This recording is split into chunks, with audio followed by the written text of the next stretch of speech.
Good Wednesday afternoon, Western Montana. I'm AJ Mazzolini, and this is the 406, the Missoulian's weekday webcast. Here are the top headlines at this hour. A coalition of 13 conservation groups filed notice today that it will sue the U.S. Fish and Wildlife Service over its decision to withdraw proposed protections from the wolverine. The federal agency announced this week it is reversing course on climate change's threat to the survival of wolverines. Officials had previously proposed increased protections to keep the animals from extinction. But now, Fish Wildlife Service Director Dan Ash says predictions about climate change's localized effects are uncertain. The last of 4 young Columbia Falls men charged with poaching deer in the Whitefish area has pleaded guilty to multiple misdemeanor charges at Flathead County Justice Court. Dylan Erickson was fined $4,800 and must pay $2,000 more in restitution to Montana Fish, Wildlife, and Parks.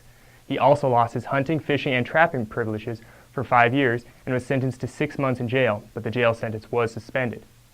Fish, Wildlife, and Parks spent the last several years investigating the killings of more than 20 deer in the Whitefish area. A second gun has been fired in Glacier National Park this summer, this one in an effort to summon help for an injured hiker. The man who fired the gun was issued a warning by park rangers after the incident. It has been legal since 2010 for visitors to carry firearms in national parks consistent with state laws, but it remains illegal to discharge one within Glacier. In the most recent incident, a father and son from Alabama were climbing down from Mount Sia when a boulder dislodged and glanced off the younger man, causing him to fall 200 feet.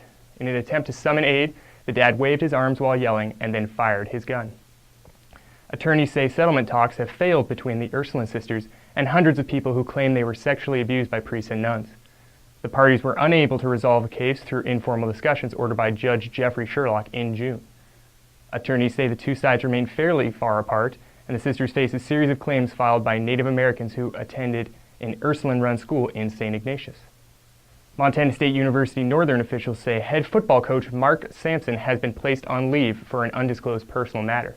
Officials say today they will conduct an investigation and make a decision on Sampson's future as soon as possible. Sampson has coached the Lights for the past 10 years. Have a great evening, Western Montana, and check back with us on Missoulian.com for updates and breaking news. And pick up a copy of Thursday morning's print edition of the Missoulian for the most complete local news coverage in Western Montana. I'm AJ Mazzolini, and that's the 406 for Wednesday, August 13th, 2014.